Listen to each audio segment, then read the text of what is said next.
High in the mountains of Nagano, in northern Japan, there is a village where the old people climb like the young. One cold autumn morning, a visitor from the city set out to walk a steep hill path behind that village. Ahead of him went a woman well past 70, a heavy basket on her back, moving up the slope without hurry. Within minutes, his chest was burning and his legs had turned to stone, and yet the gap between them only kept growing. She was not stronger than him. She was not younger than him. And she was not fitter in any way that he could see. She simply knew something about walking that he, and almost everyone he had ever met, had never once been taught. He had come here believing that a lifetime at a desk had cost him only a little, and that he could easily catch up. By the time he reached the top, long after she had, he understood that the cost had been far greater than he thought. If you had walked close behind her that morning, you would have noticed something strange in the way that she moved. She did not hold one steady, comfortable pace, the single, even speed that all of us are quietly taught to walk at. For one long stretch, she pushed hard, breathing deep, driving herself up the slope with a real and visible effort. Then she eased right off, softened her steps, and let her breathing settle slowly back down toward calm again. Fast and then slow. Push and then recover. Over and over again. All the way up the mountain. That one small thing, her willingness to keep changing pace, is the whole secret that this video is about. Now, maybe you already walk, most days even, telling yourself quietly that it simply has to be doing something for you. You put in your steps, you circle the same block, and you watch the little number climb higher on your phone. And for a little while, perhaps, it truly helped, and you felt some small change in the way your body moved. But then, quietly and without warning, the change stopped, and the walking slowly became just one more thing that you do. The soft weight around your middle stopped shifting. Your stamina stopped rising, and nothing at all seemed to move anymore. You did nothing wrong here, and you did not somehow become lazy or weak overnight without noticing it. You simply walked into the same invisible wall that every steady, comfortable, unchanging habit eventually walks straight into. And so you began to wonder, quietly, whether walking had ever really been enough, or whether you needed something harder. But the answer was never a harder thing, or a longer thing, or a more punishing thing than the walk you already had. The truth is that your body is not trying to reward your effort, and it does not care how far you walked. Your body is trying, above almost everything else, to survive on as little energy as it can possibly get away with. So when you give it the very same easy pace every single day, it quickly learns that pace completely. It builds just barely enough strength to handle your daily walk, and then it sees no reason at all to build more. Comfort, to the body, is nothing more than a quiet signal that nothing further is being asked of it. So it settles, it adapts, and it quietly stops changing, no matter how faithful and how patient you are. The people of that mountain region turned out to be part of something that researchers would later study for many years. In one mountain town, scientists watched thousands of ordinary older people walk their hills in one particular, deliberate way. They did not walk for longer than anyone else, and they used no machine, but they built in one small change. They walked in intervals, 3 full minutes at a brisk and deliberate push, and then 3 minutes gentle and slow. Then brisk once more, then slow once more. 5 whole rounds of it, 30 minutes from the first step to the last. And the quiet bodies of these very ordinary people began to change in ways that steady walking had never once touched. Now, the brisk 3 minutes are not a casual stroll, and they are not a punishing, breathless sprint either. You walk fast enough that holding a full, easy conversation suddenly becomes just a little bit difficult to do. You could still speak a short sentence if you had to, but you would not want to give a whole speech. Your breathing deepens, your legs begin to feel the work, and you can sense your whole body genuinely trying. Then the slow 3 minutes arrive, and this quieter half matters every bit as much as the hard half does. You ease right back, you let your breath fall, and you let your heart come slowly back down toward calm. You are not resting because you are finished. You are recovering only so that you can push hard again. And through both halves, let the breath lead you, drawn low and slow into the belly, rather than shallow and high in the chest.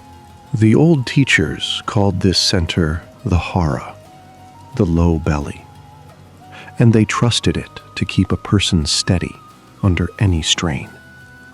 When the breath stays deep and even, the hard minutes feel lighter, and the slow minutes carry you all the way back to calm.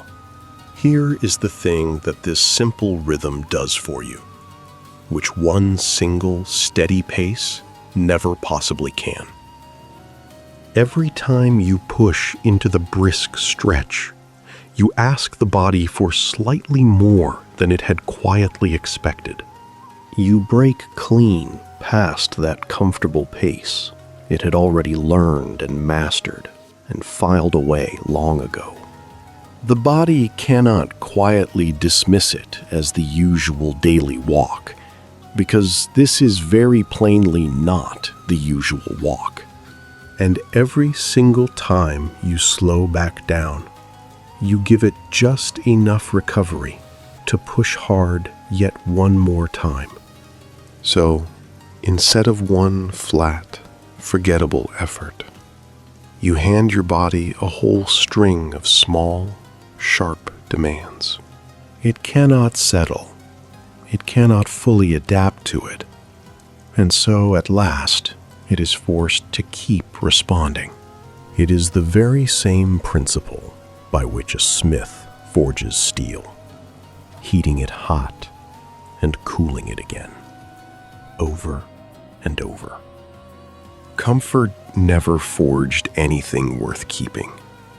It is the change, the contrast, the stress, and the rest that shapes us.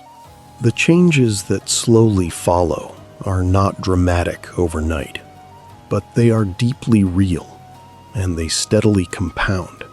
The legs that carry you up those hill paths grow stronger, steadier, and far slower to tire than before. The heart learns to work hard and then recover quickly. And that recovery is the truest single mark of real fitness.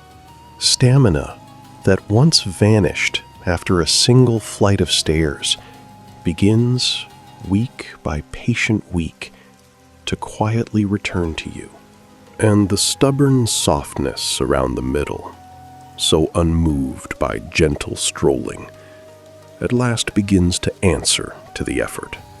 The same body, the same 30 minutes, the same 2 legs, quietly doing something entirely and wonderfully new.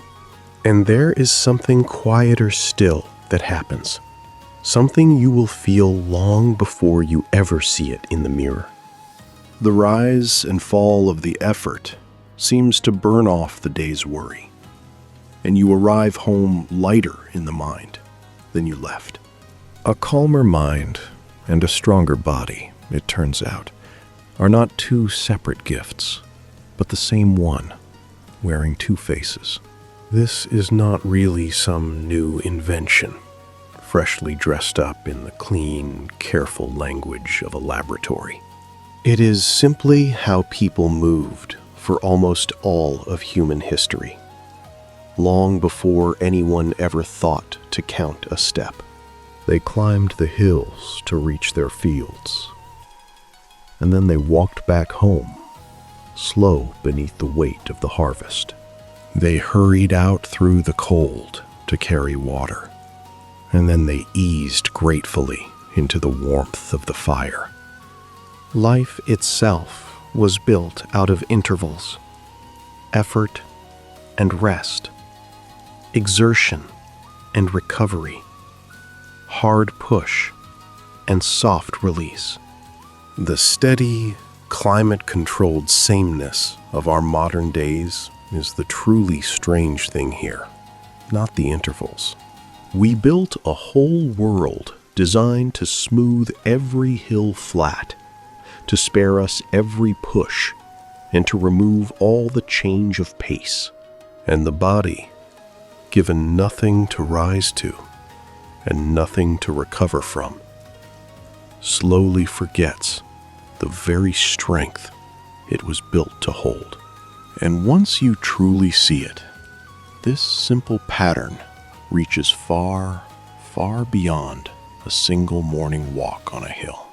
A life lived at one single unbroken pace, however busy it may look, slowly stops producing any real change at all.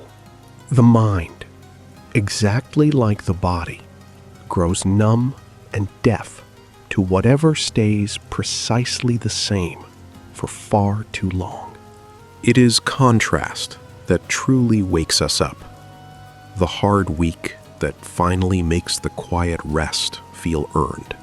Sameness dulls everything, and it is the change of pace that keeps a whole person genuinely alive. The old woman on that mountain understood this deep in her legs, long before any scientist ever gave it a name. So here, then, is exactly how you walk, beginning with your very next time out through the door. You need no gym, and no machine, and no special shoes, and truly no more than 30 honest minutes. You need only a path, a watch, or a phone to keep time, and the plain willingness to change your pace. Warm up first by walking gently for a few easy minutes, letting your body wake up slowly and without any shock. Then walk briskly for 3 full minutes, fast enough that speaking a sentence turns just slightly hard to do. Then walk slowly for 3 full minutes, easing right off until your breath is calm and deep and full once more. Repeat that one simple pairing 5 times over, and there is your 30 minutes and your entire session done. Do this just 3 or 4 times a week, and let the days in between be true and honest rest. In the brisk minutes, let your arms swing freely and your eyes lift to the horizon, and the whole body will follow that lead. Now, If 3 minutes brisk feels like far too much at the very start, then simply make it 2, or even 1. The pattern matters far more than the exact numbers, and those numbers will grow all on their own with time. Some days, the brisk stretch will feel heavy and reluctant, and your fastest pace will be slower than it was before. Walk it anyway, at whatever the word brisk happens to mean for your body on that particular day, and let it be enough. You are not chasing some perfect walk here. You are only quietly refusing to stay forever at one pace. That one small refusal, repeated quietly for weeks on end, is exactly what steady strolling could never give you. There are 2 ways people quietly ruin this, and the first is going so hard in the brisk minutes that they dread the next round. The second is refusing to truly slow down, staying tense through the easy minutes, and never letting the body actually recover at all. Honor both halves equally, the push and the release, and this becomes something you can keep doing for the rest of your life. Give it a single month, and you will start to notice that the hills of your own daily life feel lower. The stairs you once quietly dreaded, the long walk to the platform, the heavy bag carried up from the car. Give it 3 months, and the body that once tired so easily will have quietly and steadily rebuilt itself. You will not have punished yourself into it, and you will not have spent a single hour inside any gym. You will simply have walked in the honest old way the human body was always meant to walk. And on the days it rains, you will find that you rather want to go out anyway, because the walk has become yours. Fast, then slow. Push, then recover. The oldest rhythm there is, and the very one that we quietly forgot. The visitor from the city never once forgot the woman who had climbed that mountain path so easily ahead of him. He had truly believed that keeping up with her was about being younger, or being stronger, or simply trying harder. It was about none of those things at all. And in honest truth, it never once had been. It was only ever about knowing, deep in the body, exactly when to push and when to let go. You do not need a whole hour, and you truly do not need a gym in order to begin this today. You need only 30 minutes, a watch, and the quiet courage to keep changing your pace. If these words found you at the right moment, subscribe and continue the journey with us. Until we meet again.